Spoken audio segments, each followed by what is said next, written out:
This is actual big brain. 1, I want to do a larger scale project. 2, I like offline TV. 3, views, baby! From my perspective, this is an outstanding move. So I've been working on this project for about a week and a half, maybe? Week and a half. I had this idea about a month ago though. There's a fucking crow on my fence.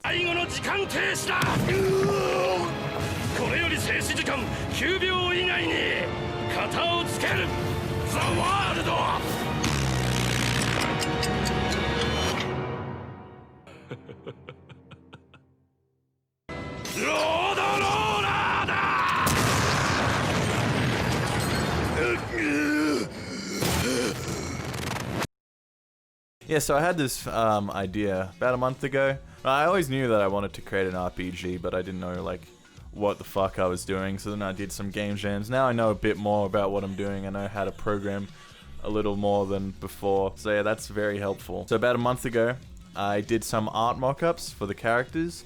So basically what we're trying to do is make an RPG with the members of Offline TV as characters. And it's just meant to be like a little fan game that's like just a bit of fun, you know, and like yeah, memes and stuff. So I wanted to figure out what the game was gonna look like to see if it was worthwhile going for. So I wanted to like try some art styles, see what I could do. I actually did a lot of art prototypes, I guess, to see what kind of resolution I wanted to do. And here we are in the Unity project itself. Alright, here's the game so far, at least. Got some overworld sprites, we got a little slime here, we got Sykkuno. Let's launch the game. So yeah, right now the overworld is pretty boring. All we can really do is move around. These don't have colliders on them yet, but we can get into fights. Oh, we do have a UI. At the moment, all that really works is the party and resume button. Settings does nothing, menu does nothing. Yeah, Lily's not in the party right now.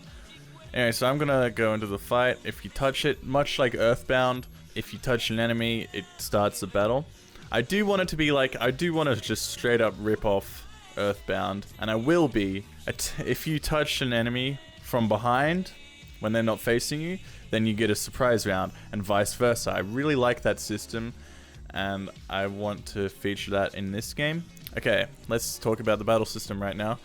So, right now, it is my turn. Player 1's turn. All you can do at the moment is attack. Once you do, slime takes damage. It waits for a second to let your brain like realize what the fuck is going on.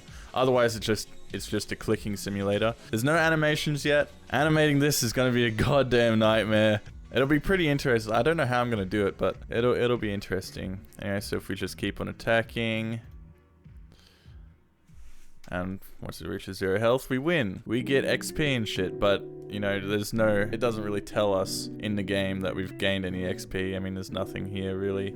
But if we go into our party tracker, we can see that we gain XP. Let's add Lily into the party. So if we just go like that, Lily's in the party. Basically, for anyone that's a fucking nerd, I've got the party in like a little array. Each character is represented by the index of the array, and then the position is represented by the value of the index. So if it's 0, they're not in the party. If it's 1, they're in position 1. If it's 2, they're in position 2. So yeah, we've got Lily in. Kill this.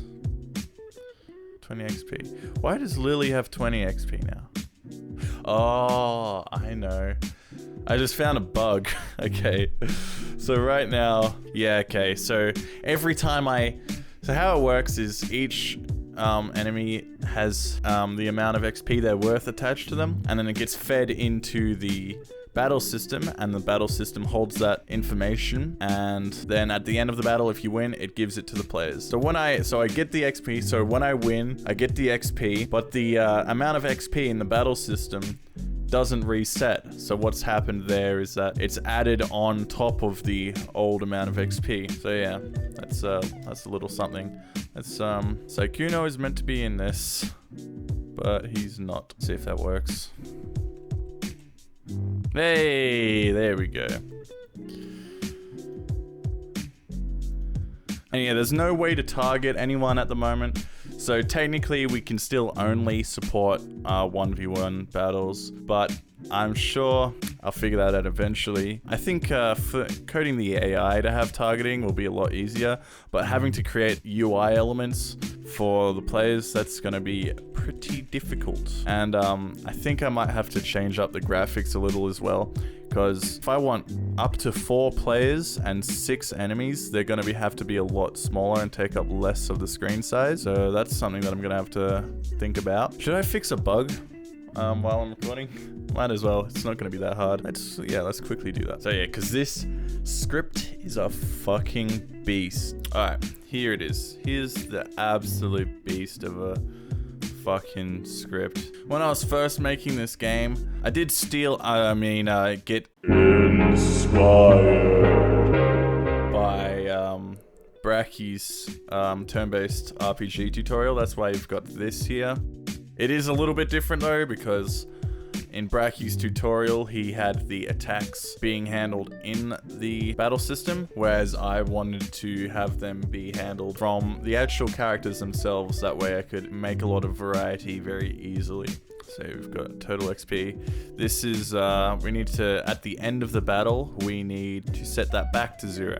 After we reward it to the players, of course. Yeah, we've just got to scroll down, end battle, here it is. Scene.setActive, reward XP, very good.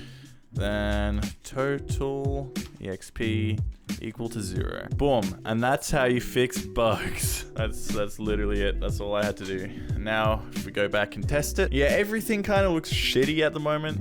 I'm thinking about functionality, not aesthetics. Let's go. Total XP. Okay, that's back to 0. So yeah, we've got 10 XP. Boom, 20. See, we fixed a bug. And that's all I've really got at the moment. Alright, and that's the end of my video.